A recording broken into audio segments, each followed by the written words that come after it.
नमस्कार, सलाम। आखिर क्यों भारत अंतरिक्ष यान को सीधे चांद तक नहीं भेजता है? चंद्रयान को सीधे चंद्रमा पर भेज सकते हैं तो इतना घुमाने की क्या जरूरत है? जब नासा 5 दिन में अपने यान को चंद्रमा तक पहुंचा सकता है तो भारत ऐसा क्यों नहीं करता है?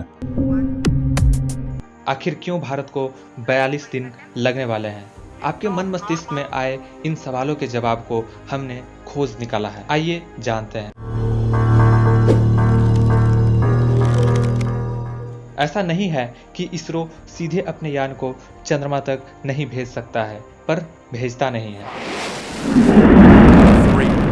नासा के अंतरिक्ष यान प्रोजेक्ट्स काफी महंगे होते हैं, लेकिन नासा की तुलना में इसरो के प्रोजेक्ट्स काफी सस्ते होते हैं और किफायती होते हैं। और जाहिर सी बात है कि जब कम खर्चे में वो काम हो सकता है तो उस पर ज्यादा लागत क्यों लगाया जाए। पूर्व काल में नासा के द्वारा भेजे गए अंतरिक्ष यान मात्र 3 से 4 दिन में भी चांद पर पहुंच गए थे और पृथ्वी से चांद की दूरी 3,84,400 किलोमीटर है।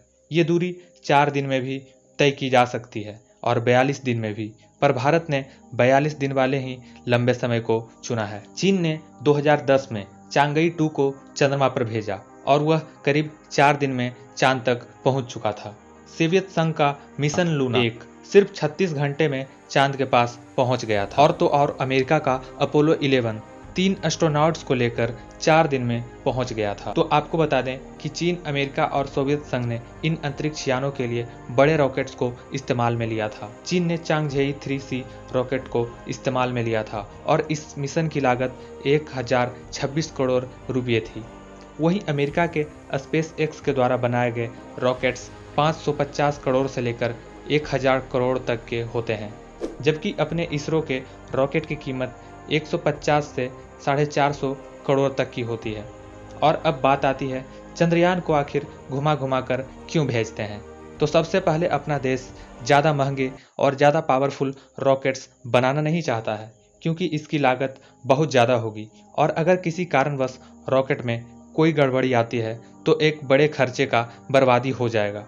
अंतरिक्ष यान में ईंधन की मात्रा सीमित होती है और इसका लंबे समय तक इस्तेमाल करना होता है, इसलिए उसे सीधे किसी अन्य ग्रह पर नहीं भेजा जाता, क्योंकि सीधे भेजने में रॉकेट पर ज़्यादा लोड आएगा, जिससे ईंधन की खपत भी ज़्यादा होगी और फिर वह अपना मिशन पूरा नहीं कर पाएगा। इसलिए धरती के चारों तरफ घुमाते हुए और कक्षा बदलकर कम ईंधन का इस्तेमाल करते हुए यान को आगे बढ़ाया जाता है। और हाँ, अपने देश में लॉन्च किया गया रॉकेट धरती की गति और ग्रेविटी का भी पूरा फायदा उठाता है। रॉकेट को सुदूर अंतरिक्ष में भेजने के लिए जरूरी होता है कि उसे धरती की गति और ग्रेविटी का पूरा साथ दिया जाए। आप इसे एक एक्सपेरिमेंट से समझें। जब आप धीमी गति से चलती ट्रेन से उतरते हैं तो आप गति की दिशा में उतरते हैं और ऐसा करने से आपके गिरने की आशंका लगभग 50% तक कम हो जाती है। और इसी तरह ठीक अगर आप सीधे रॉकेट को अंतरिक्ष में भेजेंगे तो रॉकेट को धरती की गुरुत्वाकर्षण बल ज़्यादा तेजी से खींचेगी। इसलिए इसरो के चंद्रयान में दिशा में उसकी गति के साथ तालमेल बिठाकर चारों तरफ चक्कर लगाते हुए धीरे धीरे अपनी कक्षा को बदला जाता है और इसी वजह से चंद्रयान 3 को चंद्रमा पर जाने में 42 दिन के आसपास का समय लग जाएगा। तो आपको ये वीडियो के माध्यम से दी गई जानकारी कैसी लगी, कमेंट करके हमें ज़रूर बताएं।